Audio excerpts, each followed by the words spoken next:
तर मला असं वाटतं की तो 360 पॉईंट की अरे हा आता अधोक्षजचं नाव झालंय ते यायचंय अजून आणि ते येईल. मी जसं म्हणलो तसं आपल्याला घाई काही नाहीये, येईल. आपण फक्त एक आहे की सातत्याने काम करत राहायचं. मोठ्या भावाचा धाकट्या भावाशी असतो ना तसा बॉन्ड आहे. आजकाल ते म्हणतात बघ की आम्ही भाऊ मित्रासारख्या बरं का. नाही नाही नाही नाही. त्याच्यामुळे लहानपणापासून आईच्या मांडीवर बसून बाबांना नाटकात काम करताना आम्ही तीनही भावंडांनी पाहिलेलं आहे. मी एका इन्शुरन्स कंपनीमध्ये इन्शुरन्स एजंट म्हणून सुद्धा काम केलेलं आहे. आपल्याला जे आपल्या विधिलिखित लिहिलेलं आहे ती सटवा येऊन 5व्या दिवशी जे आपल्या कपाळावर लिहून जाते ना तेच आपल्या आयुष्यात घडतं. जे असे जयाच्या भाळी तयासाठी मिळे त्रिकाळी, हे वाक्य लक्षात ठेवायचं आणि पुढे जायचं. सगळ्या बाबतीत स्ट्रगल आहे. Struggle for existence, struggle for survival, हा सगळा स्ट्रगल आहे आणि तो कायम असावाच. एका कंपनीमध्ये मी इंटरव्ह्यूला गेलो होतो. मी तिथलं आधी त्याच्या आधी मी जॉब केला होता एका कंपनीमध्ये. नंतर मी इंटरव्ह्यूला गेलो, तिथलं ते सगळं वातावरण वगैरे बघितलं आणि त्या इंटरव्ह्यूच्या तिथून पळून आलो. भले 12 तासाची शिफ्ट असू दे, पण मला शूटिंग अभिनय क्षेत्रातच काम करायचंय.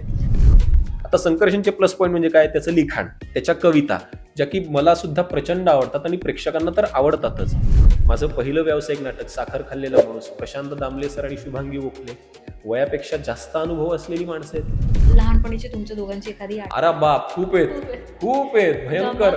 हो भयंकर. अगं की कसं असतं की सहसा धाकटे भावंड जे असतात ना ते खोड्या करतात आणि त्याचा आळ मोठ्या भावंडांवर येतो. आमच्या बाबतीत अगदी उलट होतं. ट्रकच्या मागे सुद्धा लिहिलेलं असतं बघ, शेवटी नशीब. आपण प्रामाणिकपणे काम करत राहायचं, जे नशिबात आहे ते मिळतच.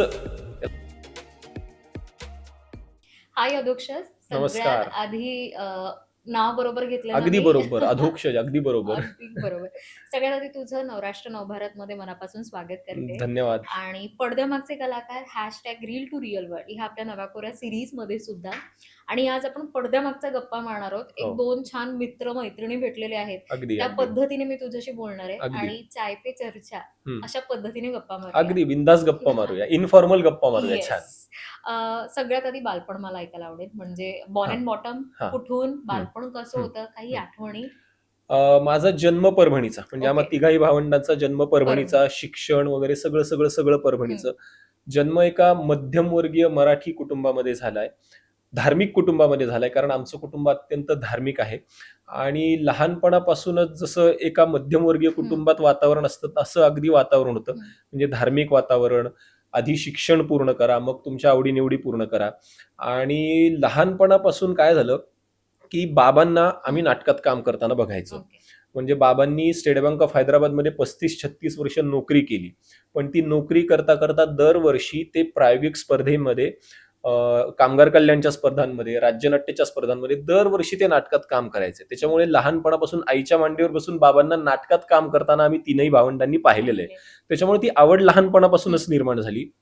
पण ह्या क्षेत्रामध्ये आधीपासूनच यायचं असं काही ठरवलेलं नव्हतं. बालपणी असं काही नाही, मी तरी नव्हतं ठरवलं. संकर्षणचं ठरलेलं होतं की ह्या क्षेत्रात काम करायचं, पण माझं असं ठरलेलं नव्हतं की स्वप्न काय होतं? मला क्रिकेटर व्हायचं होतं. नाही, खरं सांगतो, मी लहानपणापासून बुद्धिबळ आणि कबड्डी सोडलं, कारण तेवढी बुद्धीच नव्हती आणि कबड्डी तेवढं शरीर नव्हतं. त्याच्यामुळे बुद्धिबळ आणि कबड्डी सोडलं. तर मी शाळेमध्ये प्रत्येक खेळामध्ये मी भाग घ्यायचो आणि तो मी छान खेळायचो. म्हणजे क्रिकेट असू देत, बॅडमिंटन असू दे, व्हॉलीबॉल असू देत किंवा खो खो असू दे, या सगळ्या खेळांमध्ये मी भाग घ्यायचो आणि माझं स्वप्नच होतं की मला क्रिकेटरच व्हायचंय.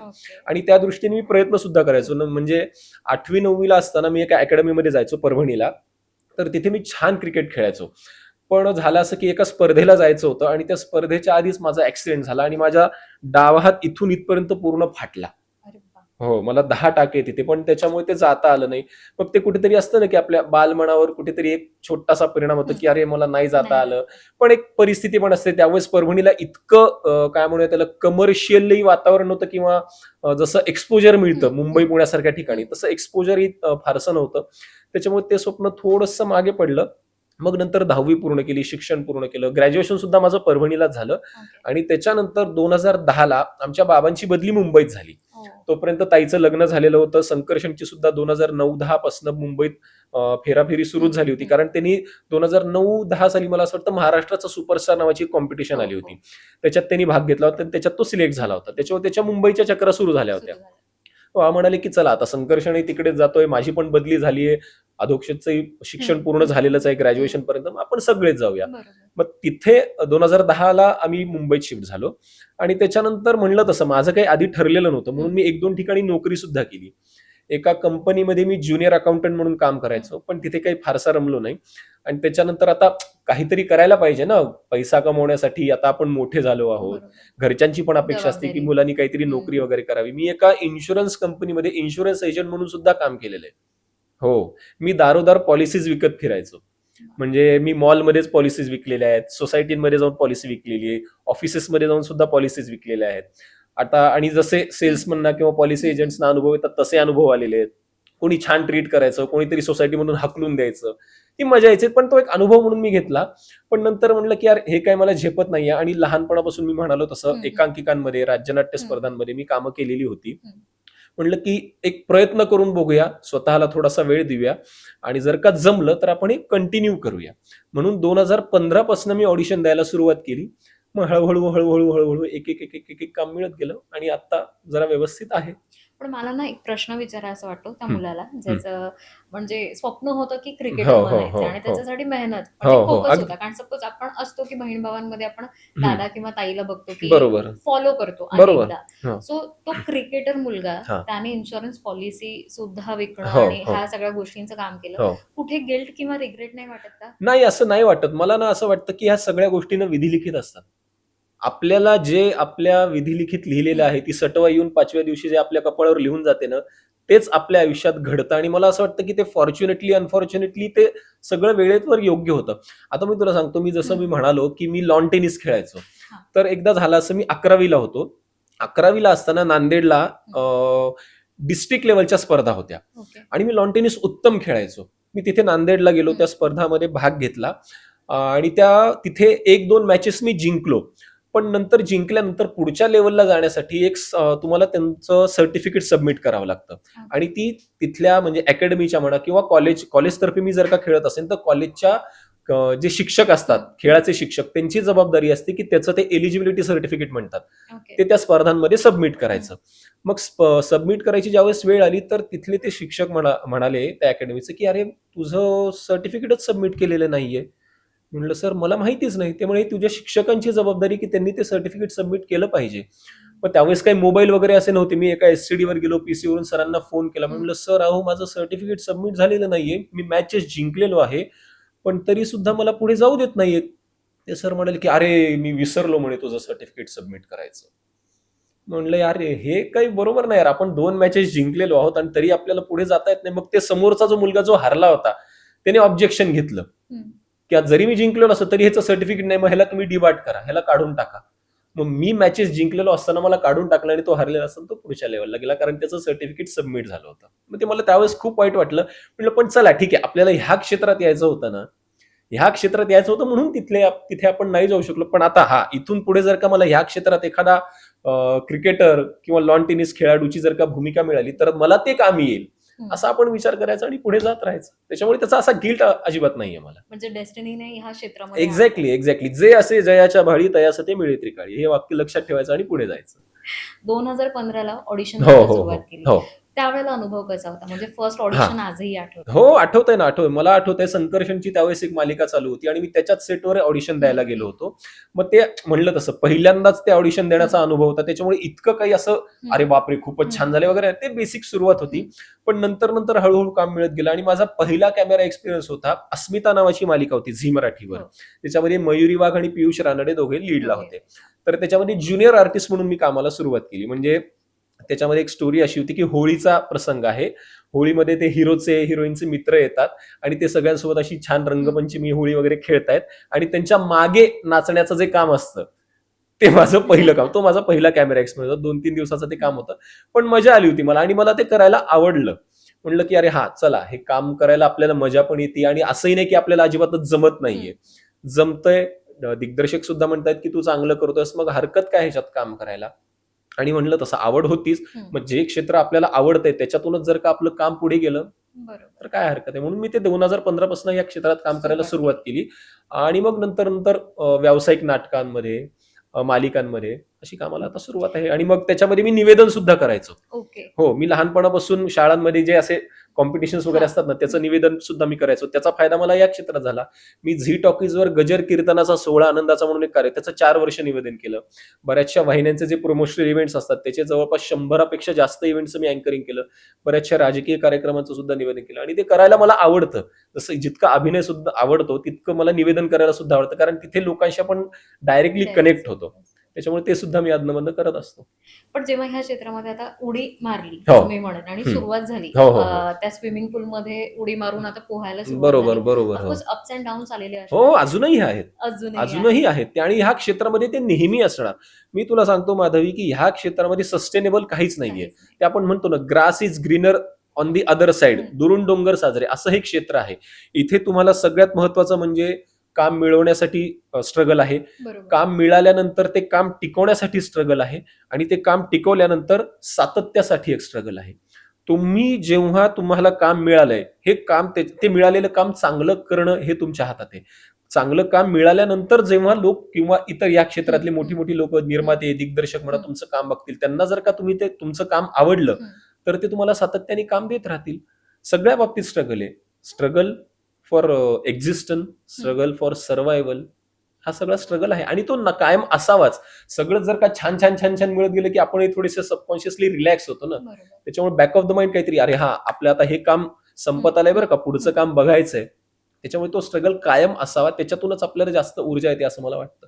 पण कराडे फॅमिलीमध्ये दोघंही जण म्हणजे कलाकार म्हणून या क्षेत्रामध्ये आहेत आणि हे क्षेत्र म्हणजे अस्थिर क्षेत्र. अगदी अगदी. हो हो. आपण स्थिर असं म्हणू शकत बरोबर बरोबर. आणि आपण मराठी माणूस असं असताना आपल्याला एक सवय लागलेली असते की मंथली एवढी अमाऊंट आहे, अगदी घरी येणार, हे आपले ईएमआय आहे, कितीही काही असो. बरोबर. पण मग जेव्हा दोघंही ह्या क्षेत्रामध्ये काम करतात, घरच्यांचे रिॲक्शन आणि पाठिंबा कसा होता?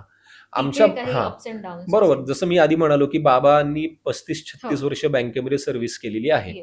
तर बाबांचं, त्यांनी आम्हाला तिघही भावंडांना, म्हणजे माझ्या ताईला, संकर्षणला आणि मला, त्यांनी कधी असं दबाव टाकला नाही की तुम्ही ह्याच क्षेत्रात काम करा किंवा तुम्ही हीच फॅकल्टी निवडा. आता माझी सगळ्यात मोठी आमची ताई, तिची आर्ट्स फॅकल्टी होती, संकर्षण सायन्सला होता आणि मी कॉमर्सला. म्हणजे इतकं त्यांनी ठेव, पण त्यांचं एवढं म्हणणं होतं आईबाबांचं की तुम्ही आधी शिक्षण पूर्ण करा. जे प्रत्येक मराठी मध्यमवर्गीय कुटुंबाचं असतं की तुम्ही आधी शिक्षण पूर्ण करा, एखादी नोकरी बघा, म्हणजे कसं तुमचं एक स्थिर उत्पन्न राहील. त्याच्यात जर का तुम्हाला रस नसेल मग तुम्ही ह्याच्याकडे बघा. त्याच्यामुळे आम्ही, संकर्षणनी सुद्धा त्याचं आधी ग्रॅज्युएशन पूर्ण केलं, पण त्याचं मी म्हणालो तसं त्याचं आधीपासूनच ठरलं होतं की ह्याच क्षेत्रात काम करायचं. मी पण आधी प्रयत्न केला, पण ते नोकरी त्याच्यात मी फारसा रमलो नाही. मी मला अजूनही आठवतंय, एका कंपनीमध्ये मी इंटरव्ह्यूला गेलो होतो. मी तिथलं आधी, त्याच्या आधी मी जॉब केला होता एका कंपनीमध्ये, नंतर मी इंटरव्ह्यूला गेलो, तिथलं ते सगळं वातावरण वगैरे बघितलं आणि मी त्या इंटरव्ह्यूच्या तिथून पळून आलो होतो. मला ते झेपलंच नाही. अगं म्हणलं नाही, हे 9 ते 5, 9 ते 6 मला नाही करायचंय. भले 12 तासाची शिफ्ट असू दे, पण मला शूटिंग, अभिनय क्षेत्रातच काम करायचंय, हे माझं ठरलं होतं. पण आत्ताही कसं होतं, जसं तू म्हणालीस की टेबलवर आम्ही एकत्र बसतो, एक क्षेत्र अस्थिर आहे, तेव्हा फायनान्शियली गप्पा अजून इतक्याशा होत नाहीत, कारण आम्ही तसे रिलॅक्स्ड आहोत. कारण त्याचं सगळ्यात महत्वाचं कारण म्हणजे आम्ही एकत्र राहतो.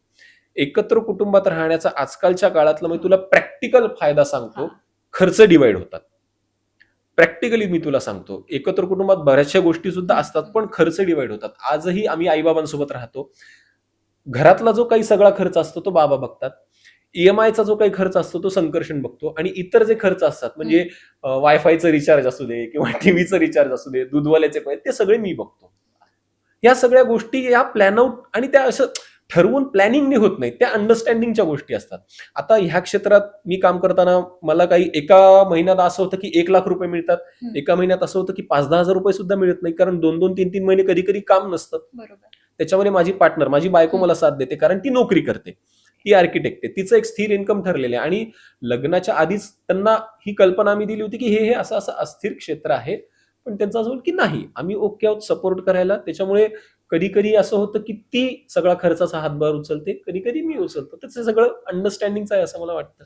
मला ना खूप कुतूहल आणि क्युरिओसिटी आहे कराडे फॅमिली बद्दल ऐकायची, कारण म्हणजे एकत्र कुटुंब आणि आत्ताच्या काळामध्ये, कारण आज आपण जिथे बघतो की धावतायत बरोबर कुठेतरी, पण जेव्हा संकर्षण असो किंवा तुझं सुद्धा असो, बोलण्यामध्ये, तुमच्या वागण्यात, बोलण्यात एक संस्कार ना ऑटोमॅटिक असे दिसतात, जे बालपणातले झालेले. हे बालपणाचे संस्कार किंवा काही अशा गोष्टी गोष्टी हो. आजीच्या म्हणा किंवा हो. आईच्या ज्या शिस्त हो, हो. ती म्हणजे आपण म्हणतो ना की मला आठवतं लहानपणी संध्याकाळ शुभंकरोती आणि बरोबर, पाढे हे बरोबर. झालेच हो, पाहिजे. अगदी, सो अगदी. अशा हो. काही गोष्टी आहेत कराडे हो, आहेत फॅमिलीच्या? ना, आहेत ना. आमचं मी सुरुवातीला म्हणालो तसं धार्मिक कुटुंब. म्हणजे मी जसं-जसं कळायला लागलं मला, आम्ही आजोबांना बघायचो. आमचे आजोबा म्हणजे अनंताचार्य कऱ्हाडे. उभं गंध, काळी टोपी, पांढरा शुभ्र झब्बा आणि धोतर. रोज सकाळी 7 वाजता ते जे पूजेला बसायचे, ते दुपारी 12 पर्यंत त्यांची रोज पूजा चालायची. सकाळी 7 ते दुपारी 12 पर्यंत रोज पूजा त्यांची चालायची. म्हणजे त्याच्यामध्ये सगळ्या प्रकारचे स्तोत्र, पुरुष सूक्त, स्त्री सूक्त, विष्णू सहस्त्रनाम, एकादशीला पंचसूक्त पवमान, मंगळवारी हनुमत कवच, शनिवारी हनुमत कवच, ह्या सगळ्या गोष्टी, हे सगळे स्तोत्र लहानपणापासून आमच्या कानावर पडत आलेले आहेत. त्याच्यामुळे बसून तू आता हे म्हण असं कधी त्यांनी सक्ती केली नाही, पण ते संस्कार आपल्यावर झाले पाहिजे, त्याच्यातलं काहीतरी आपल्याला आलं पाहिजे, हे त्यांचं म्हणणं होतं. आणि ते लहानपणापासून कानावर पडत गेलं, त्याची आवड निर्माण झाली. आता उदाहरणार्थ आपलं मारुती स्तोत्र, भीमरूपी महारुद्रा, हे काय आमच्या आईबाबांनी किंवा आजोबांनी बसून हे बस रे, हे म्हण रे, असं त्यांनी शिकवलं नाही, पण ते कानावर पडत गेलं, ते पाठ झालं. जसं सुख करता दुःख करता ही आरती, आपल्या तुझ्या आईबाबांनी कधी तुला बसून हे म्हण ग, पाठ कर असं नाही केली, पण ती ऐकून ऐकून आपल्याला पाठ झाली. तशा या गोष्टी आहेत. तर त्याच्यामुळे मला असं वाटतं की ते संस्कार आपल्या घराण्यात असले पाहिजेत, ते आपल्या कानावर पडले पाहिजेत. त्याच्यामुळे आपल्याला ती गोडी निर्माण होते आणि पुढे मोठं झाल्यानंतर आपल्या हातात असतं की ते आपण पुढच्या जनरेशनला कसं पास ऑन करतो. त्याच्यामुळे आपण जर का ते आत्मसात केले, आपल्याला जर का त्याची एवढी छान गोडी निर्माण झाली, तर आपल्याला ते रोज करता येईल आणि ते आपल्या पुढच्या जनरेशनला पास ऑन करता येईल असं मला वाटतं. आजही म्हणजे जेव्हा जेव्हा मी मुंबईत असतो, दौऱ्यानिमित्त कधी कधी बाहेर जावं लागतं, तर आजही जेव्हा मी घरी असतो, जेव्हा जेव्हा मुंबईत असतो, तेव्हा मी रोज सकाळची संध्या आणि पूजा वगैरे केल्याशिवाय मी घराच्या बाहेर नाही पडत. हो.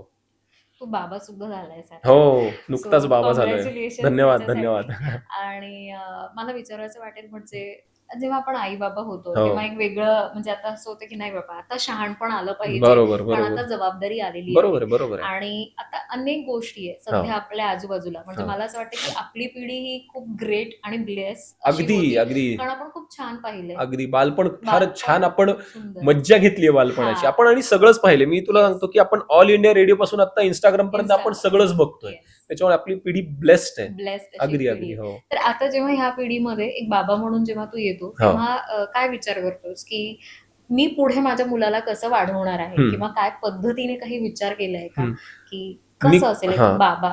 मी खरं सांगू का, आतापर्यंत मी तसा विचारच केला नाही, कारण लेकरूच 2.5 महिन्याचं आहे अगं. आत्ता तो कुठे यायला लागलंय ते हळूहळू. आणि अजून मला बाबा पण इतकं अनुभवायला अजून माझी सुरुवात झाली नाहीये, कारण डिलिव्हरी नंतर लगेच 2 आठवड्यांनी चैताली कोल्हापूरला गेली, कारण तिचं माहेर कोल्हापूरचं. आणि ज्यावेळेस अक्षोभ्यचा जन्म झाला 10 फेब्रुवारीला, त्यावेळेस माझ्या नाटकांच्या तालमी सुरू होत्या अगं. म्हणजे मी सकाळी 8-8:30ला घराच्या बाहेर जो पडायचो, तो रात्री 11लाच घरी यायचो. म्हणजे मी तुला सांगतो की, आणि कसं बाहेर फिरताना आपण बाहेर फिरतो, कोणाशी संपर्कात येतो, ते लेकरू नाजूक असतं. त्याच्यामुळे मी सुरुवातीचे 10-12 दिवस त्याला कडेवर सुद्धा नाही घेतलं. कारण लेकरू लहान, तब्येत नाजूक असते, कुठे त्याला काही आजार वगैरे होऊ नये. आणि मी म्हणलं तसं सकाळी 8ला जो यायचो, रात्री 10लाच घरी यायचो. त्याच्यामुळे जे पहिलं बारसं असतं बघ घरी 10-12 दिवसानंतर करतात, त्याच दिवशी मी पहिल्यांदा त्याला कडेवर घेतलं. आणि लगेच ते कोल्हापूरला गेले, त्याच्यामुळे तो घरी आहे, मग ते आता रात्र जागायची आहे, ते करायचं, ते अजून इतकं अनुभवायला अजून मला मिळत नाही. आता ज्यावेळेस ते परत येतील त्यावेळेस ते सुरू होईल. पण पुढचा अजून मी तितका विचार केला नाहीये की मी बाबा म्हणून त्याला कसं वाढवणार आहे किंवा कशी प्लॅनिंग करणार आहे. कारण म्हणलं तसं, बाबा म्हणून त्याला जर का वाढवायचं असेल तर आधी मला बदलावं लागेल. थोड्याशी जबाबदारीने आधी मला वागावं लागेल. आणि ह्या जगामध्ये जसं तू म्हणालीस की एकत्र कुटुंब, सगळे संस्कार, त्याच्यासाठी आजी आजोबा घरात असणं फार महत्वाचं आहे अगं. आजी आजोबा असणं महत्वाचं आहे, काका काकू असणं महत्वाचं आहे, भाऊ बहिणी असणं फार महत्वाचं आहे. म्हणजे आजकाल जे झालंय की काही नको किंवा काही आहे वगैरे, तर भाऊ बहीण, आजी आजोबा, एकत्र कुटुंब असणं त्याच्यासाठी फार महत्वाचं आहे असं मला वाटतं. आणि पुढे जसं जसं तो मोठा होत जाईल, तसं मी आत्ताच्या आधी सुद्धा जे सांगितलं की मी त्याच्यावर कुठल्या प्रकारचे संस्कार करतोय ह्याच्यापेक्षा तो कशा पद्धतीने तो अडॉप्ट करतोय हे त्याच्या हातात आहे. चांगले संस्कार करणं किंवा चांगल्या सवयी लावणं हे आपल्या हातात आहे, पण तो कशा पद्धतीने अडॉप्ट करतोय ते त्याच्या हातात आहे. आणि जर का आपण त्याला ती आवड निर्माण करून दिली आणि आपण जर का तसे वागलो तर तो सुद्धा तसा वागेल. आजकाल आपण मुलांविषयी कंप्लेंट करतो की नाही, आजकालची मुलं मोबाईलच घेऊन बसतायत, काही पुस्तकं वाचत नाहीत. पण मला सांग, आई वडीलच जर का सतत त्यांच्यासमोर मोबाईल घेऊन बसले तर मुलं मोबाईल घेऊनच बसणार, त्याच्यात त्यांचा काहीच दोष नाही. जर का आई वडील त्यांच्यासमोर पुस्तक घेऊन बसले, दिवसातला 1 किंवा 2च तास, 1च तास धर, आई वडील जर का पुस्तक घेऊन बसले, एखादं काही धार्मिक वाचत बसले, तर मुलांनाही ती गोडी लागेलच. आपण म्हणतो ना की तो मातीचा गोळा आहे, आपण घडवू तसं येते. तर त्याच्यामुळे आपण त्यांना जे घडवू तसेच ते होणार. तर माझी तर आणि चैतालीची तीच तयारी आहे की आपण त्याला चांगल्या सवयी लावू, त्याच्यातूनच तो घडेल, कारण ती जबाबदारी आपलीच आहे असं मला वाटतं. तोही घडेल आणि तू सुद्धा बाबा म्हणून घडशील. हो हो, अगदी अगदी, हो हो, अगदी अगदीच अगदीच. पण ह्या नावावरून सुद्धा ट्रोलिंग झालं होतं हो, social झालं media वरती. झालं. मला म्हणजे ते काय तुझी रिॲक्शन काय होती? मी खरं सांगू का, मी लक्षच दिलं नाही. मला हे माहिती होतं की असं होणार, कारण काय आजकाल ते बारशांचे व्हिडिओ वगैरे टाकतात, मग त्या नावावरनं ट्रोलिंग होतं. मी तुला खरं सांगू का, माझ्या सोशल मीडिया अकाउंटवर मी माझ्या वैयक्तिक आयुष्यातल्या गोष्टी फारशा टाकत नाही. तू जर का माझं इंस्टाग्राम वॉल चेक केलंस तर मी फारशा गोष्टी टाकत नाही, मला ते आवडतही नाही. किंवा आजकाल ते वाढदिवसाला बघ स्टोरीज वगैरे ठेवतात, तर आपण आणि माझा वाढदिवस असेल तर मी त्या स्टोरी रिपोस्ट करणार, मी त्याही करत नाही. जर का कोणी माझे आप्तेष्ट ज्यांना खरंच मला मनापासून शुभेच्छा द्यायच्या असतील ते मला फोन करतील, ते मला शुभेच्छा देतील, मी त्यांना मनपूर्वक धन्यवाद म्हणेन. पण मी त्या रिपोस्ट करणं वगैरे असं मी कधीच करत नाही.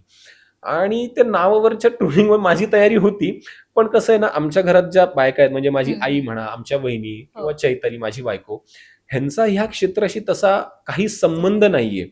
त्याच्यामुळे चैतालीला थोडंसं वाईट वाटलं की अरे, आपण इतकं छान अर्थपूर्ण वगैरे नाव ठेवलं, मग त्याला असं का ट्रोल करतायत सगळे. मी म्हणलं, हे बघ, तू लक्ष नको देऊस. लोकांच्या आयुष्यात आजकाल खूप प्रॉब्लेम्स आहेत अगं माधवी. म्हणजे कोणाचा मुलगा त्याचा ऐकत नाहीये, कोणाचा मुलगा व्यसनाच्या अधीन गेलेला आहे, कोणाचं बायकोशी भांडणच होतंय, कोणाचं अजून काही होतंय, कोणाला शेजाऱ्यांचं काही चांगलं झालेलं आवडत नाहीये. मग जर का लोकांना त्यांना माझ्या मुलाच्या नावाला ट्रोल करून किंवा अजून कोणाला ट्रोल करून तिथे जर का आनंद मिळत असेल तर घेऊ दे.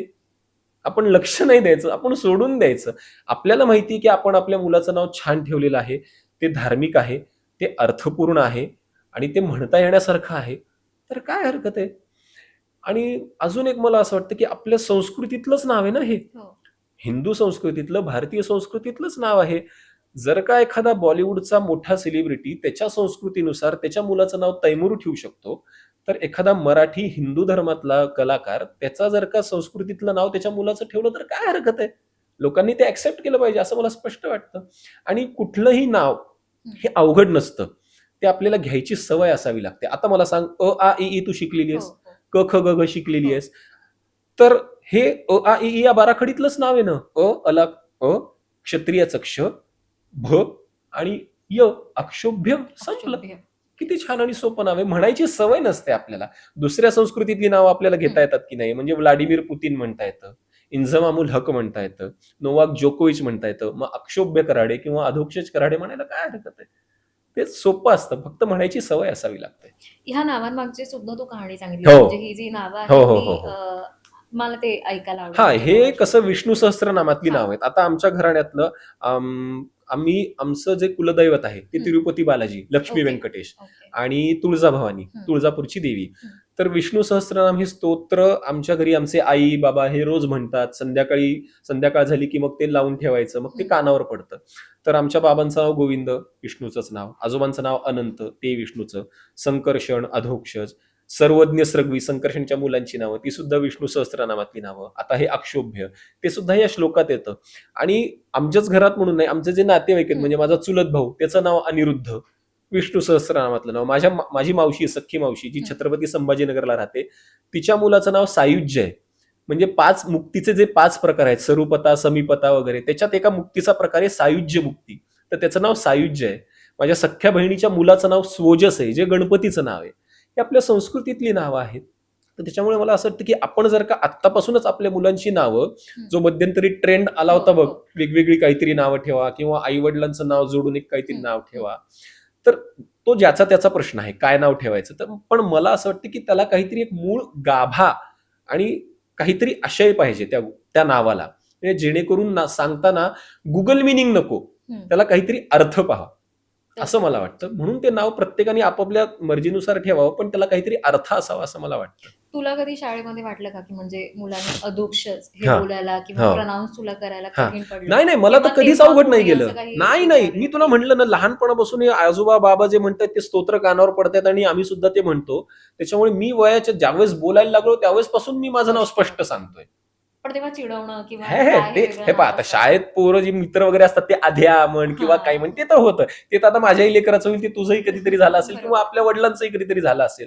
ते चालतं ग. पण एक जे नाव आहे, आता मला सांग, ज्यावेळेस आपली पहिल्यांदा आपण भेटलो, आता भेटलो, पण भेटायच्या आधी तू माझं नाव तर ऐकलेलं होतंस. आपलं नाव ऐकल्यानंतर आपली एक इमेज तयार होते बघ आपल्या सबकॉन्शियस माइंडमध्ये. तर ते नाव ऐकल्यानंतर, आता कुठलंही एखादं नाव घे, एखादं साधारण नाव घे, तर त्या माणसाचं नाव घेतल्यानंतर तू एका तुझ्या डोक्यामध्ये त्याची एक इमेज तयार की अशा अशा पर्सनॅलिटीचा माणूस असेल.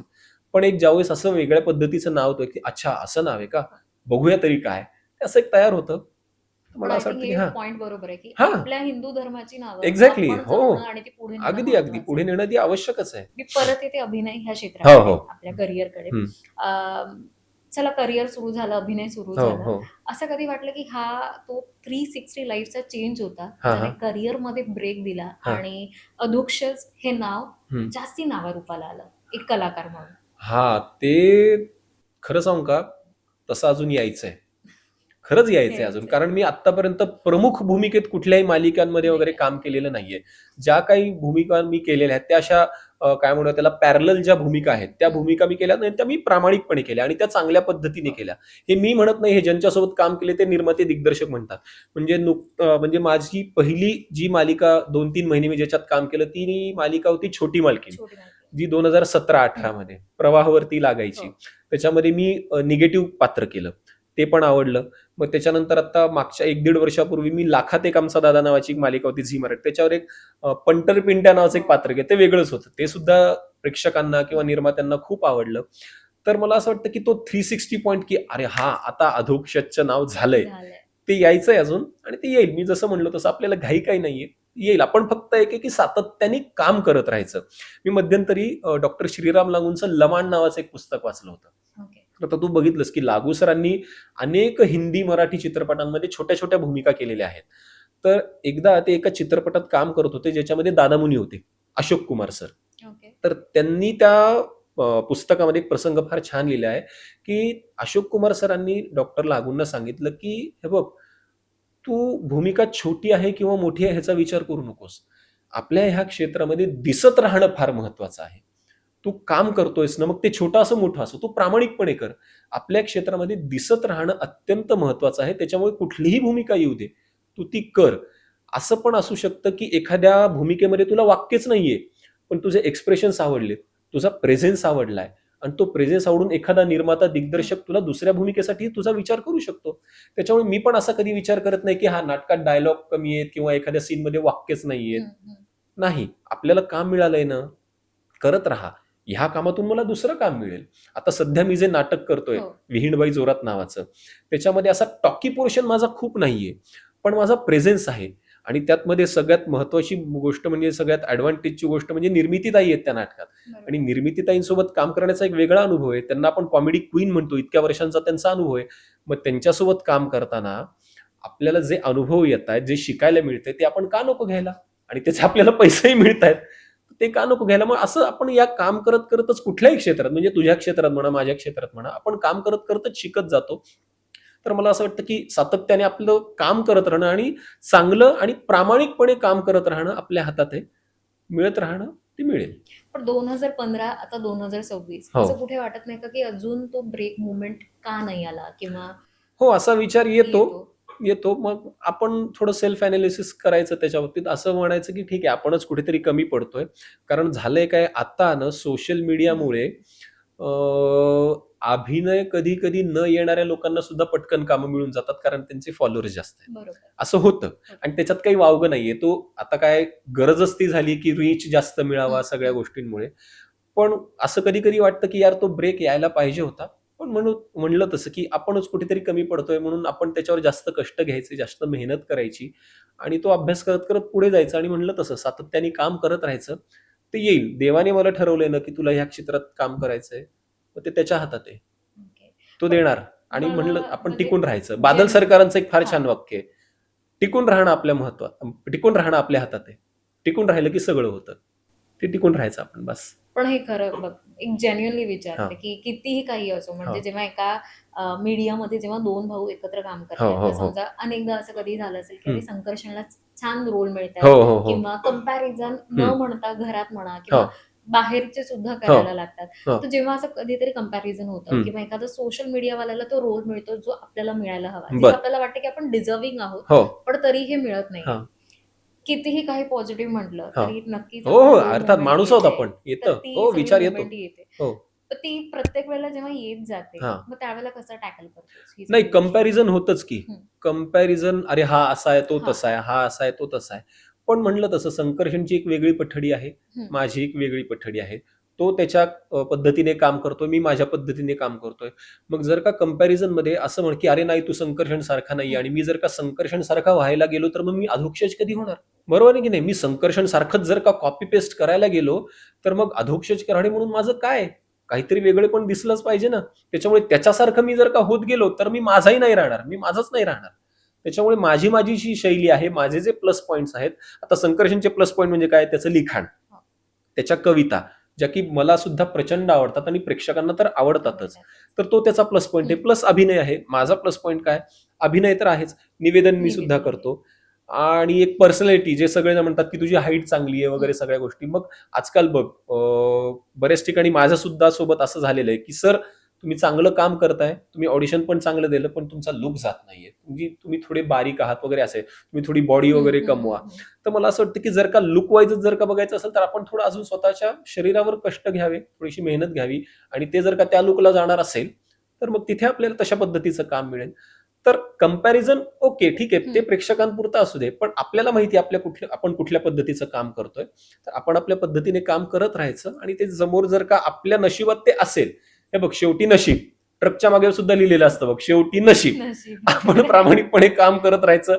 जे नशिबात आहे ते मिळतंच. त्याला कोणीही काहीही करू शकत नाही. आणि कसा बॉन्ड आहे तुमच्या दोघांचा, संकर्षण पण जसा आणि तुझा? मोठ्या भावाचा धाकट्या भावाशी असतो ना तसा बॉन्ड आहे. आजकाल ते म्हणतात बघ, की आम्ही भाऊ हां, हां, मित्र-मित्रासारखे आहोत हां, बरं का. हां. नाही, नाही, नाही, नाही. तो अजूनही मला तितकाच रागवतो, तितकाच बोलतो, शहाणपणाच्या तेवढ्याच छान गोष्टी शिकवतो. मी कधी-कधी त्याच्यावर चिडतो, तोही माझ्यावर बरेचदा चिडतो. ते मोठ्या भावाचा आणि धाकट्या भावाचा जसा बॉन्ड आहे तसाच बॉन्ड आहे. पण म्हणलं तसं, की तो ह्या क्षेत्रामध्ये माझ्यापेक्षा एक 7-8 वर्ष आधी आलेला आहे. त्याच्यामुळे सगळे खाचखळगे, हं. प्लस पॉइंट, मायनस पॉइंट, कुठे कसं वागायचं, काय वागायचं, कोणाशी कसं वागायचं, कोणाशी कसं वागायचं नाही, ते मला तो फार छान सांगतो. कारण त्याला अनुभव जास्त आहे. बरोबर. आत्ताच मध्यंतरी एक गोष्ट घडली, की मी थोडासा असा घरी आलो आणि थोडासा चेहरा पडलेला होता. म्हटलं काय झालं? म्हटलं अरे असेच बघ नाही लोक असे वागतात वगैरे. तो म्हटला सोडून दे ना. ते तुझ्याशी तसे वागतायत, ते तुझ्या चेहऱ्यात दिसलं, ते तुझ्या कामात दिसेल. तू तसं वागू नकोस. ह्या क्षेत्रामध्ये जर का टिकायचं असेल ना, तर कधी-कधी थोडंसं खोटंही वागावं लागतं. म्हणजे बरेचसे सीनियर्स असे असतात, की त्यांना अटेंड केलेलं खूप आवडतं. हं. म्हणजे जर का आपण गेलो आणि त्यांना गुड मॉर्निंग हं. म्हणलं नाही, तर त्यांना "अरे, हा मला गुड मॉर्निंग नाही म्हणला यार." Ego hurt. हां, तर ते असं होतं. तुला नसेल ना इच्छा, त्यांना बरं वाटतंय म्हणून म्हण ना गुड मॉर्निंग. ठीक आहे म्हण, चांगलं वाग. तेवढ्यापुरतं तेवढं तुझं काम कर, सोडून दे. हे त्याच्याकडून मला फार छान शिकायला मिळतं. एक बनचुकेपणा आहे तो बघ, काम हं. करत-करत. तो त्याच्यात बरोबर. हो, तो त्याच्यात खूप चांगला आलेला आहे आणि म्हणलं तसं त्याला अनुभव आहे. हं. त्याच्यामुळे त्याच्या अनुभवाचा मला असा फायदा होतो मग. ते मी हळू-हळू शिकत जातो. लहानपणीची तुमच्या दोघांची एखादी अरे आठवण? बाप! खूप आहेत. खूप आहे. खूप आहेत. भयंकर. धमाल मस्ती काय हो, केली हो. त्याच्यात? भयंकर. अगं मी मध्यंतरी सुद्धा एका हां. ठिकाणी सांगितलं होतं, की कसं असतं, की सहसा धाकटे भावंड जे हां. असतात ना, ते खोड्या करतात हो. आणि त्याचा आळ मोठ्या मोठ्या भावंडांवर येतो. भावांवरती येतो. आमच्या येस. बाबतीत अगदी उलटं होतं. हां. म्हणजे संकर्षणनी इतक्या खोड्या केलेल्या आहेत, इतक्या आणि त्याचा सगळा आळ माझ्यावर यायचा. हो, मी एके ठिकाणी हा किस्सा सांगितला पण होता अगं, की तो काय करायचा, आम्ही पहिल्या मजल्यावर राहतो. ओके. तर असं गॅलरीमध्ये उभं राहून तो एखादा समजा गाडीवाला जातोय, हं, हं, काही हं. भाजी वगैरे हं, विकत किंवा रिक्षावाला जातोय. हं. तो कुंड्यातून असा दगड उचलायचा आणि त्याला मारायचा. आणि तो लपायचा आणि मला आवाज द्यायचा आणि मी खाली वाकून बघायचो, तो मला घाण-घाण शिव्या द्यायचा. असे खूप किस्से केले. मी मार खाल्लेला आहे त्याच्यामुळे. म्हणजे त्याने किस्से केलेले आहेत, त्याने खोड्या केलेल्या आहेत, आणि त्याच्यामुळे आईचा मार मी खाल्लेला आहे, जे की उलटा असायला पाहिजे होता. असे खूप किस्से आहेत, अगं अनगिनत किस्से आहेत. म्हणजे आमच्या घराचं बांधकाम चालू होतं आणि पहिल्या मजल्याच्या खाली तिथे असे रेतीचे ढीग लागायचे बघ. तर तो आणि त्याचा एक मित्र, गल्लीतला मित्र होता सुरेश म्हणून, ते पहिल्या मजल्यावरून त्या रेतीच्या ढिगावर उड्या मारत होते. आणि बाबा त्यावेळेस परभणीतच होते सर्व्हिसला, रोज 1:30-2 वाजता लंच ब्रेकमध्ये घरी यायचे जेवायला, आणि त्यावेळेत ते उड्या मारत होते. आणि नेमकं काय झालं, ते दोघे वरती गेले आणि तो मला म्हणत होता संकर्षण की आज उडी मार उडी मार, मजा येते मजा येते. म्हणलं नको नको, मला भीती वाटते, आई बाबांनी बघितलं तर मारतील मला. तर त्यांनी उड्या मारल्या, तो वरती आला आणि नेमका मी उडी मारायला गेलो आणि मी असा हवेत पडत होतो, तितक्याच स्कूटरवरून बाबा आले आणि मी असा वाळूत असा उभा, बाबांनी तिथंच खान कानाखाली मारली. हा फिरी फिरी हसत गेला पळून आणि मी गपचूप तिथे बाबांचं जेवण होऊन ते बँकेत परत जाईपर्यंत रेतीच्या ढिगात असा उभा होतो मी. असे खूप कांड केलेले आहेत त्यांनी. अजूनही खोड्या करतो तो, अजूनही खोड्या करतो. संकर्षणच्या खोड्या प्रसिद्ध आहेत, खूप किस्से करतो तो. आणि आता सुद्धा मार तू खातो, ओरडा तू खातोस? नाही, आता मार नाही खात, पण हा कधी कधी ते ओरडा वगैरे चालू असतं, पण तो काय, ते मजा येते, पण त्याच्यात थोडी मजा असते. काय सांगशील, एक कलाकार म्हणून जेव्हा प्रेक्षकांकडनं आपल्या एक अपेक्षा असतात की प्रेक्षकांनी असं प्रेम द्यावं किंवा प्रेक्षकांनी ही बाजू सुद्धा समजून घ्यावी. बरोबर. म्हणजे मी फक्त ट्रोलिंग नाही म्हणणार, पण ट्रोलिंग सुद्धा एक पार्ट आला त्याच्यामध्ये, की अनेकदा प्रेक्षक एखादं तुझं वाक्य त्यांना आवडेल किंवा काही त्याला फार कौतुक करतील, पण एखादी गोष्ट नाही पटली तर त्याच्यावरती ते ट्रोलिंग खूप मोठ्या प्रमाणावरती करतात. म्हणजे तेव्हा ते घरापर्यंत सुद्धा त्या गोष्टी जातात. किंवा नाटकाला जेव्हा प्रेक्षक वर्ग येतो, एक कलाकार म्हणून प्रेक्षकांकडनं काय अपेक्षा असते? काही नाही, त्यांनी काम बघावं, कलाकार म्हणून काम बघावं आणि त्या कामाचं कौतुक करावं, किंवा ते काम कमी पडलं असेल तर त्याच्यात सुधारणा सांगाव्या. प्रत्येक जण शेवटी माणूस आहोत का आपण. तू सुद्धा एक माणूस आहे, मी सुद्धा एक माणूस आहे, प्रेक्षक सुद्धा एक माणूसच आहे. तर मला असं वाटतं की कधी कधी काय होतं, नाटकानंतर किंवा कुठेही प्रेक्षक भेटलेले असे खूप भारावून गेलेले असतात. ते असं खूप कौतुक करतात की सर तुम्ही काम छान करता वगैरे, तुम्ही खूप डाऊन टू अर्थ आहात, तुम्ही माणूस म्हणून खूप चांगले आहात, तुम्ही ग्रेटच आहात. म्हणलं तुम्ही माणूस म्हणून मला कधी बघितलं? तुम्ही मला कलाकार म्हणून बघितलं. तुम्ही त्या कलेचं कौतुक करा. जर का माझ्या कामामध्ये काही चांगलं तुम्हाला वाटलं असेल ना, तुम्ही त्याचं कौतुक जरूर करा. आम्हाला तीच अपेक्षा असते. आणि जर का एखादं काम नाही आवडलं तर तेही तुम्ही सांगा, आम्ही त्याच्यासाठी सुद्धा तयार आहोत. कारण सरते शेवटी आपण काम प्रेक्षकांसाठीच करतो ना. तर मला असं वाटतं की त्यांनी कामाचं कौतुक करावं. माणूस म्हणून कधी कधी ते ज्यावेळेस ट्रोल करतात ना, तर ते थोडंसं वाईट वाटतं. पण जर का एखादा मुद्दा तुम्ही चुकीचाच मांडलेला आहे किंवा काही गोष्टी न पटणार तर त्याच्यावरून तुम्ही तुमचं मत मांडा. उगाच त्याला धारेवर धरू नका, असं मला वाटतं. तुम्ही समजा आता तुम्ही नाटकाला आलात तर ते नाटकातलं काम बघा, त्या कामाचं कौतुक करा. सर तुमची ही भूमिका खूप आवडली, ही आवडली, ही थोडीशी नाही आवडली, त्याच्यात थोडी सुधारणा करा. जरूर करू. पण माणूस म्हणून जज तुम्ही करू नका, जर का तुम्ही आम्हाला माणूस म्हणून ओळखत नसाल तर. एखादा कलाकार दौऱ्यानिमित्त समजा तुमच्या घरी येऊन राहिला, 1-2 दिवस राहिला, तर तो 2 दिवस तुमच्याशी चांगला वागेल, ह्याचा अर्थ तो त्याच्या खऱ्या आयुष्यात माणूस म्हणून कसा आहे तुम्हाला माहितीये का? नाही माहिती ना. त्याच्यामुळे लगेच जज जे करतात ना, ते करू नका. त्याचं एक वेगळं आयुष्य आहे, तुमचं एक वेगळं आयुष्य आहे. कलेपुरती त्याची, आता मी सुद्धा ज्यावेळेस मला मोठे कलाकार भेटतात, जेव्हा एखाद्या वेगळ्या क्षेत्रातला एखादा मोठा माणूस भेटतो, तर त्या क्षेत्रातल्या कामाचा मी त्याचा आदर करतो. माणूस म्हणून कसे आहेत ते मला माहिती आहेत का? अजून तरी नाही. जोपर्यंत मी त्यांच्या संपर्कात येत नाही किंवा त्यांच्यासोबत राहत नाही, तोपर्यंत मला ते संपर्कात नाही. त्यांचा माणूस म्हणून कसे आहेत ते मला माहिती नाहीये. पण मी त्यांचा कलेचा आदर करतो, त्यांच्या पाया पडतो, त्यांची सही घेतो. तेवढं मी त्यांचं कौतुक करतो. बस, माणूस म्हणून मला काय करायचंय? त्याच्यामुळे मला असं वाटतं की प्रेक्षकांनी कलाकार म्हणून आमचं कौतुक करावं. इंडस्ट्री बद्दल काय सांगशील? काय वाटतं मराठी इंडस्ट्री? कारण आता तू डेली सोप्स मध्ये सुद्धा, नाटकांमध्ये सुद्धा काम केलेलं आहे, निवेदन आणि थिएटर म्हणजे नाटक सुद्धा. सो काय वाटतं मराठी इंडस्ट्री? खूप छान आहे ग, खूप छान आहे. आणि मला असं वाटतं की आपण जशा पद्धतीचं काम करू किंवा आपण जसे राहू ना, तसे समोरचे वागतात. आपण जर का सगळ्यांशी चांगले वागलो, सगळ्यांशी सलोख्याने राहिलो, सगळ्यांशी चांगलं बोललो आणि प्रामाणिकपणे काम केलं ना, तर समोरचा सुद्धा आपल्याशी तसाच वागतो. जर का तुम्ही वाईट वागलात, जर का तुम्ही चांगलं काम केलं नाही, जर का तुम्ही उगाचच कोणाला काही बोललात ना, तर समोरचा पण तसाच वागणार. आज मी तुला भेटलो, तुझ्या बोलण्याचं, तुझ्या दिसण्याचं किंवा वागण्याचं, तुझ्या कामाचं कौतुक केलं, तू माझ्या कामाचं कौतुक करशील. उगाच मी तुला काही बोललो, तू म्हणशील की अरे हा असा का वागतोय? त्याच्यामुळे आपण जसे राहू तसे समोरचे लोक राहतात. आणि मराठी इंडस्ट्री छोटीशी आहे आपली आणि खूप गोड आहे. सगळे इतके इतके छान छान मोठे मोठे कलाकार आहेत. संकर्षणनी किती मोठमोठ्या लोकांसोबत काम केलंय. मला सुद्धा आता मोठ्या मोठ्या लोकांसोबत काम करण्याची संधी मिळतीये. माझं पहिलं व्यावसायिक नाटक साखर खाल्लेला माणूस, प्रशांत दामले सर आणि शुभांगी गोखले, वयापेक्षा जास्त अनुभव असलेली माणसं आहेत. माझ्या वयापेक्षा जास्त अनुभव असलेली माणसं आहेत. तर त्याच्यामुळे मला असं वाटतं की त्यांनी मला इतकं शिकवलंय, किंवा आता निर्मितीताईंसोबत एक एक गोष्टी ते सांगतात की हा शब्द असा आहे, तो शब्द असा आहे.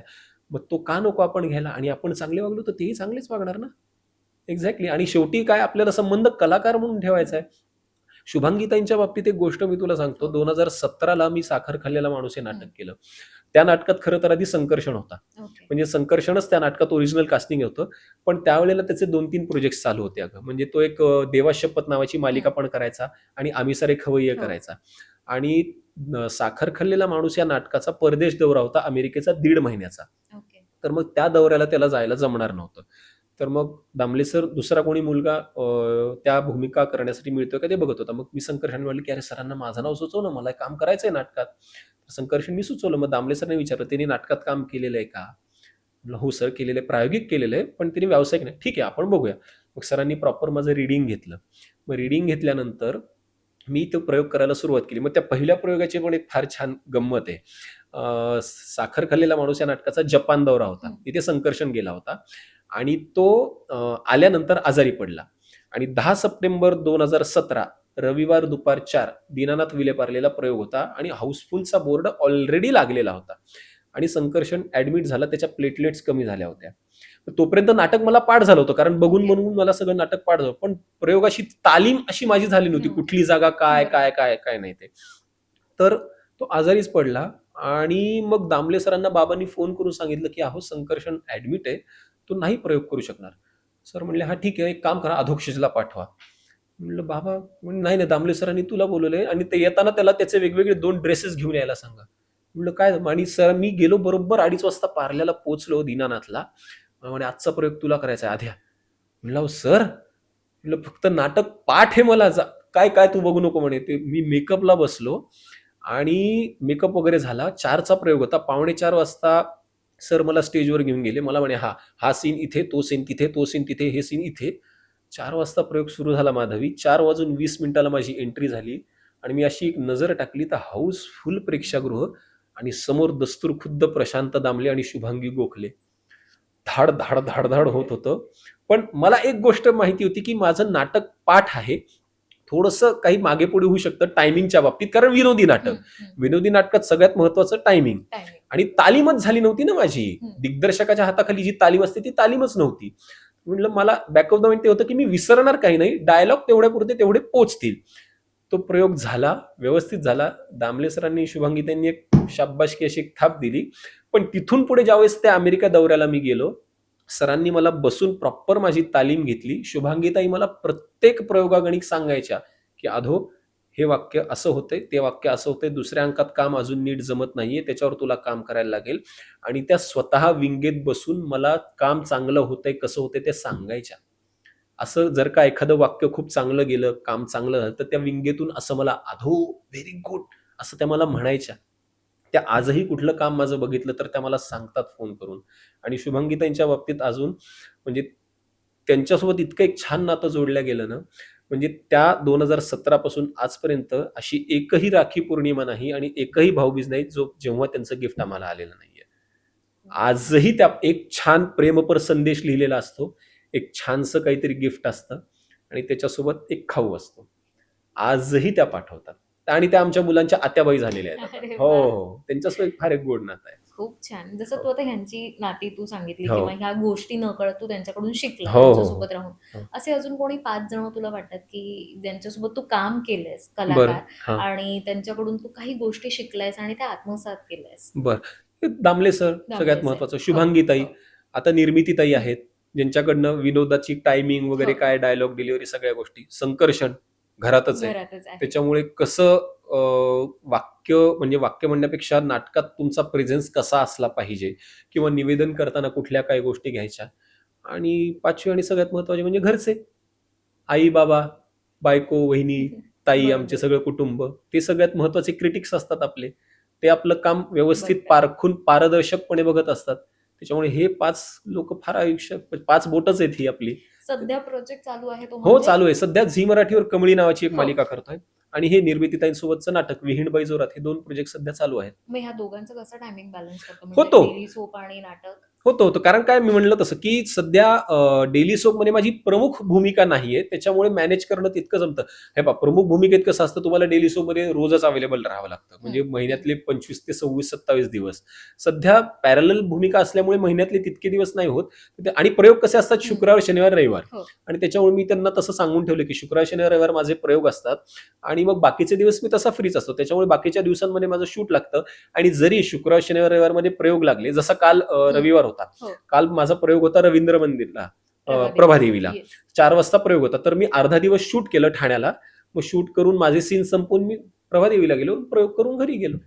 पण काय आवडतं जर का निवेदन? सगळं सगळं सगळं असं असं काहीच नाही नाहीये ह्या की क्षेत्रात हा कुठलाही प्लॅटफॉर्म असो, नाटक असो, मालिका असो, हम्म. वेब सिरीज असो, निवेदन असो, हे सगळं ह्या क्षेत्रात काहीही कुठलंही माध्यम असो, मला काम करायला आवडतं. हा, अर्थात अजून वेब सिरीज किंवा चित्रपटांमध्ये मला अजून काम मिळालेलं नाहीये. तसं काम यायचं असेल अजून. मी आतापर्यंत एकही चित्रपट केलेला नाहीये. एकही वेब सिरीज मी केली. मी नाटक, मालिका आणि निवेदन. आतापर्यंत पण चित्रपट यायचं पॉडकास्ट मुलाखतीनंतर असो की एखादी नक्कीच web मिळणार. series आणि, 100% चित्रपट मिळेल नक्कीच मिळेल. मी म्हणलं ना, वेळ आपण काम करत राहायचं, ती वेळ नक्की येणार. प्रत्येकाचीच येते. फक्त आपल्या हातात काय असतं, टिकून राहणं. बरोबर. ते आपण करायचं. वेळ आली की ती सांभाळून ठेवायची, त्याचा वापर योग्य पद्धतीने करायचा. आणि कलाकार म्हणून गप्पा झाल्या. हो. एक माणूस म्हणून तू कसा आहे? जर का मी विचारलं की हा. कसा आहे अधोक्षज, हो. कसा स्वभाव आहे, आवडी निवडी काय, म्हणजे अभिनय हा. सोडून हा. काय आवडतं? मला ना शिस्तीत राहायला खूप आवडतं. हो, मला Full माझ्या discipline. मला माझ्या वेळा पाळायला खूप आवडतं. म्हणजे जर का घरी असून काही त्या दिवशी नसेल शूटिंग वगैरे ना, मी रोज सकाळी 6-6:30 ला उठतो. माझं जे काही सकाळचं गरम पाणी वगैरे ते प्यायचं. पाऊण ते 1 तास व्यायाम करायचा. व्यायाम केल्यानंतर जे माझं प्रोटीन शेक आहे, नाश्ता, फळं वगैरे ते खायचं. वेळेत जेवायचं. घरचं खायचं, शक्यतो घरचं खायचं. कारण हे पहा, प्रयोगानिमित्त कुठे दौरे वगैरे असतात, त्यावेळेस थोडंसं बाहेरचं खाणं पिणं होतंच. पण त्यातल्या त्यात जर का बाहेरचं खायचं असेल तर चांगलं कुठे मिळतं ते बघून खायचं आणि वेळेत झोपायचं. कुठल्याही पद्धतीचं व्यसन नाही करायचं. गोड शक्यतो कमी खायचं आणि त्याच्यामुळे मला शिस्तीत राहायला, मला पसारा झालेला अजिबात आवडत नाही. खोलीमध्ये, घरामध्ये, कुठेही. ओसीडी आहे असं, म्हणजे ओसीडी असं नाही एवढं इतकं नाही, पण मला पसारा झालेला नाही आवडत. म्हणजे कुठलीही गोष्ट, एखादी गोष्ट जर का आपण वापरली, त्याचा आपण वापर केला, तर ती जशा पद्धतीने, जशा रूपात आधी होती, ती तशाच रूपात परत जावी त्या ठिकाणी, असं मला वाटतं. म्हणजे चार्जर जर का आपण वापरलं, तर ते व्यवस्थित त्याचं बटन बंद करून आपण ते व्यवस्थित जागच्या जागी ठेवावं. कधी कधी मला सुद्धा या गोष्टीचा अतिरेक वाटतो. कारण मी काय करतो, अगं, एखाद्या हॉटेलमध्ये राहायला गेलो ना, तर हॉटेल ते सुरुवातीला बघ कसं आपण रूम मध्ये चेक इन वगैरे केलं की छान व्यवस्थित ठेवलेलं असतं, टॉवेल वगैरे जागच्या जागी असतो. मी चेकआउट करताना सुद्धा सगळं तसंच ठेवून येतो. हो, मला ते आवडतं. कशाला आपण केलेला पसारा दुसऱ्याने का आवरायचा यार? अगदीच म्हणजे ते टॉवेलची बदकं फितकं करून नाही ठेवत मी परत. पण मला ते आवडतं. जे आपण वापरलंय ना, ते शिस्तीत जागच्या जागी परत तिथल्या ठिकाणी जावं असं मला वाटतं. आणि मला जेवायला खूप आवडतं. करायला सुद्धा. आमच्या घरी सगळे पुरुष मंडळी उत्तम स्वयंपाक करतात. म्हणजे माझे आजोबाई करायचे, बाबाही करतात, संकर्षणही करतो, मी पण करतो. आमच्या घरी सगळे पुरुष मंडळी उत्तम स्वयंपाक करतात. म्हणजे जे अगदीच म्हणजे फॅन्सी पदार्थ वगैरे नाही, पण जे आपले घरी वरण, भात, भाजी, पोळी, जे काय चटणी, कोशिंबीर, म्हणजे पोट भरायचं सगळं, हो, अगदी व्यवस्थित स्वयंपाक करतात. आणि घरचं सात्विक अन्न मला इतकं आवडतं. बाहेरचं म्हणजे बाहेरचंही कधी कधी खातो मी आणि मला आवडतं वेगवेगळे फूड एक्सप्लोर करायला. पण घरचं जेवण ते घरचं जेवण. तुमच्या दोघांचा आवाज आहे ना, संकर्षण आणि तुझा सुद्धा एक वेगळाच आवाज, आणि तो म्हणजे हा जपण्यासाठी काहीही करत नाही. मी तरी नाही टॅलेंट काय ते आईबाबांकडनं मिळालंय. आईबाबांकडनं ते मिळालंय. जपण्यासाठी कधी कधी काय, थोडंसं गरम पाणी प्या, शक्यतो थंड पदार्थ कमी खा. कारण काय, बोलायचं खूप असतं, निवेदन करताना खूप बोलावं लागतं. त्याच्यामुळे आवाजाची काळजी अशी विशेष की अरे नाही हेच नको तेच नको असं नाही, पण सगळं खातो, पण प्रमाणात खातो. जास्त तेलकट तुपकट नाही, पण व्यवस्थित. बाहेरचं म्हणलं ना, घरचं तुम्ही काहीही खा, घरचं तयार केलेलं. बाहेरचं खाताना आजकाल ते भेसळी वगैरे या सगळ्या गोष्टी खूप होतात. त्याच्यामुळे घरचं व्यवस्थित तुम्ही जेव्हा, वेळेत जेव्हा. आवाजाची अशी वेगळी काही काळजी घेत नाही, पण ते होतं. व्यवस्थित होतं. लाईक म्हणजे ते जीन मधून आलेला तो हा आवाज हा आहे हा आणि हा तो आता माझाही आवाज कधी कधी बसतोच की हो, कोणाचाही हो. बसतो. आता काही दिवसांपूर्वी माझा आवाज बसला होता, पण म्हणलं तसं की आपण व्यवस्थित काळजी घ्यायची, हं. अवपथ्य नाही करायचं, ते आवाज व्यवस्थित होतो व्यवस्थित. एक ना प्रश्न जाता जाता मला विचारायचं हं. वाटेल, की आता जे इंडस्ट्रीमध्ये येऊ इच्छितात, हं. म्हणजे जी मुलं आहेत किंवा हो, मुली आहेत, हो, करिअर म्हणून जेव्हा ते बघतायत, हो. काय वाटतं त्यांना काय सांगावं? कारण या की. आज आपण अनेकदा ह्या केसेस सुद्धा ऐकल्यात, हो, की डिप्रेशन, एन्झायटी हो, किंवा काम मिळत नाही म्हणून लगेच हार मानून जातात हो. किंवा असं वाटतं, की ओळख असली पाहिजे तरच या इंडस्ट्रीमध्ये काम मिळतं. हा हं. सुद्धा टॅबू अजूनही आहे. बरोबर. सो ह्या सगळ्याकडे बघताना हं. त्या मुलांना काय सांगशील? या हे क्षेत्र तर वेलकमच करतं सगळ्यांना. मला असं वाटतं की हे एकमेव क्षेत्र असं आहे की जिथे तुम्हाला कुठली शैक्षणिक पात्रता लागत नाही. तुम्ही ग्रॅज्युएट असा, नसा, 10वी पास असा, नसा, कुठलाही क्रायटेरिया लागत नाही. हा पण 2-4 गोष्टींची तयारी करून या. मानसिक, शारीरिक आणि आर्थिक या 3-4 गोष्टींची तयारी करून या. आत्ता तू जसं म्हणालीस की आजकालची पोरं डिप्रेशनमध्ये खूप लवकर जातायत. इथून फार शांत पाहिजेत राव तुम्ही त्याच्यासाठी आणि त्याच्यासाठी तुमच्या घरच्यांचा सपोर्ट फार महत्वाचा आहे. एकदा तुम्ही ठरवलंय ना उडी मारायचं, मग कुठलंही संकट येऊ द्या तुमच्या पुढे, ते टॅकल करता आलंच पाहिजे तुम्हाला. सगळ्या गोष्टींची आणि हे क्षेत्र मला असं वाटतं, की कुठलंही टाईम लिमिट नाहीये बघ या क्षेत्राला. वयाची मर्यादा किंवा वयाची अट किंवा तू 18च्या पुढचाच पाहिजे किंवा 60च्या आतलाच पाहिजे असं नाहीये. याचं उत्तम उदाहरण म्हणजे बमन इराणी सर. वयाच्या 45व्या 46व्या वर्षी त्यांनी अभिनय क्षेत्रात सुरुवात केली काम करायला आणि बालपणापासून जे भारतातले पहिले राष्ट्रीय पुरस्कार बालकलाकार विजेते म्हणजे सचिन पिळगावकर सर. वयाची मर्यादाच नाही ना काही ह्या क्षेत्रामध्ये काम करायला. या हे क्षेत्र वेलकम करतं, पण सगळ्या गोष्टींची तयारी करून या. आणि मला असं वाटतं की कोणालाही विचारण्याच्या आधी म्हणजे हे मला काम जमतंय का, आधी स्वतःला विचारा की मला अभिनय क्षेत्रात काम करायच्या आधी मला ह्या क्षेत्राचं थोडंसं तरी काही येतंय का, हे आधी तुम्ही स्वतःला विचारा. आजकाल ते वर्कशॉप्समध्ये सुद्धा करतात बघ की आरशासमोर उभं राहून करून बघा.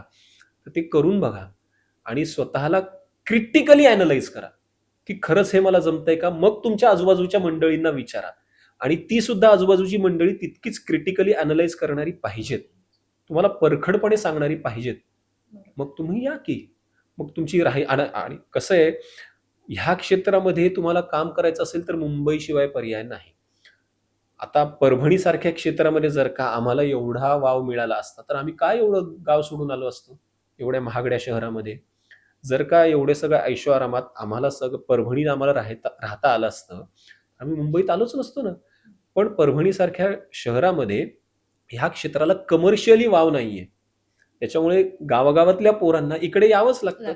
मग इकडे आल्यानंतर काय सगळ्यात महत्वाची गोष्ट म्हणजे राहणं आणि खाणं. त्याची तयारी तुमची आहे का? तेवढे पैसे तुमच्याकडे आहेत का? तेवढं बॅकअप तुमचं आहे का? फॅमिलीकडून सपोर्ट तुमचा आहे का? फॅमिलीकडून सपोर्ट नसेल तर तुम्हाला तेवढे पैसे मिळवून राहण्याची तयारी तुमची आहे का? या सगळ्या गोष्टी आधी तयार करून या, अॅनलाइज करून या आणि मग या. भरपूर काम आहे या क्षेत्रामध्ये. आज मी नाही म्हणलो तर आज समजा मला एखादा निर्माता ₹5,000 देतो. मी म्हणतो नाही, हे ₹5,000 मला नाही, मला ₹10,000 पाहिजेत. ते 10,000 नको. 5,000त 100 पोरं तयार आहेत काम करायला. खूप आहे. ह्या क्षेत्राला मर्यादाच नाही, म्हणजे येण्याला मर्यादाच नाहीये. कितीही तुम्ही म्हणजे खूप कलाकार आहेत. त्याच्यामुळे पण या, काम करत राहा आणि टिकून राहा. इथून स्थिर राहा, इथून स्थिर राहा. मिळत राहतं. सातत्याने काम करत राहा. 2 स्थिर असणं अगदी, खूप अगदी. ते फार महत्वाचं महत्वाचं आहे आणि ह्याच्यामध्ये सगळ्यात मोठा हातभार असतो तुमच्या कुटुंबाचा. मी तुला आता खरं सांगतो, या पॉडकास्टच्या माध्यमातून मी पहिल्यांदा सांगतोय, ज्यावेळेस आम्ही प्रेग्नंट होतो माधवी, तर एक वेळ अशी आली होती, माझ्या अकाउंटमध्ये फक्त ₹700 उरले होते. त्यावेळेला माझ्या बायकोने माझ्या खात्यात ₹15,000 पाठवले. पण त्यावेळेस मी इथून स्थिर होतो, कारण मी माझ्या कुटुंबासोबत राहतोय, एकत्र राहतोय. काहीही झालं तरी आई बाबा आहेत, संकर्षण आहे, वहिनी आहे. आपल्याला काहीही 2 वेळचं अन्न तर कमी पडणार नाही. ठीक आहे, काम येईल, कामाचे पैसे सुद्धा येतील. पण एक असतं ना की अरे मी बाप होणार आहे आता. एक मुलगी, एका आईवडिलांनी त्यांची मुलगी तुझी बायको म्हणून सांभाळायला पाठवलीये, हे बॅक ऑफ द माइंड असतं की आपल्या. पण त्या सगळ्या गोष्टी बॅक ऑफ द माइंड होतं, पण एक हे पण होतं की आपण आपल्या कुटुंबासोबत राहतोय, काम मिळेल, मग त्याच्यानंतर हळूहळू काम मिळत गेलं आणि पैसे हळूहळू येत राहतात. आजही तुला स्पष्ट सांगतो की संकर्षण आमच्या घराचा जितका EMI भरतो, तेवढे पैसे माझ्या अकाउंटमध्ये आजही नाहीयेत आणि तो तितका EMI भरतोय. पण म्हणलं ना की एकत्र राहतोय, काम चालू आहे ना, पैसा काय आज जास्त येईल उद्या कमी येईल, पण टिकून राहणं, ते रोलिंगमध्ये राहणं फार महत्वाचं आहे असं मला वाटतं. आणि आय थिंक तू इथून खूप शांत आहे, त्याच्यामुळे तू ह्या सगळ्या हो, नाही गोष्टी कधी कधी हलतं हलतं. हो, म्हणजे माणूस Of आहोत ना आपण, पण त्यावेळेला ही सगळी आपल्या आजूबाजूची चांगली मंडळी कामी येतात. आज माझी बायको सुद्धा मला उत्तम सल्ले देते. हो, कारण ती माझ्यापेक्षा जास्त स्ट्रॉंग ती आहे. ती मला उत्तम सल्ले देते. ती सुद्धा एक कलाकारच आहे, म्हणजे तिने सुद्धा तिच्या कॉलेज लाईफमध्ये एकांकिकांमध्ये काम, आणि ती उत्तम कविता करते. अरे वा. हो, ती छान कविता करते. त्याच्यामुळे, आणि तिला या क्षेत्रातले खाचखळगे माहिती आहेत. त्याच्यामुळे तिने माझ्याशी लग्न करायचं काय म्हणूया त्याला डिसिजन ठरवलं. तुला खरंच अजून एक गोष्ट मी सांगतो, ज्यावेळेस हे माझ्या लग्नाचं वगैरे पाहायचं चालू होतं, त्यावेळेस तिच्या घरून आधी मला नकार आला होता. अच्छा, म्हणजे तुमचं अरेंज मॅरेज. आमचं एका विवाह संस्थेच्या पेजवरून आम्ही एकमेकांना पहिल्यांदा आधी घरचे बोलले, त्याच्यानंतर आम्ही भेटलो, मग सगळे आमचे घरचे भेटले आणि मग आमचं लग्न ठरलं. पण पहिल्यांदा भेटल्यानंतर तिच्या घरच्याकडून मला आधी नकार आला होता, कारण त्यांचंही काहीच चूक नाही, हे क्षेत्रच आपलं असं आहे. म्हणलं तसं आज 1,00,000 रुपये मिळत आहेत, उद्या 2 महिने काहीच मिळणार नाही. पण तिचं ठरलं होतं की नाही, लग्न करीन तर याच मुलाशी.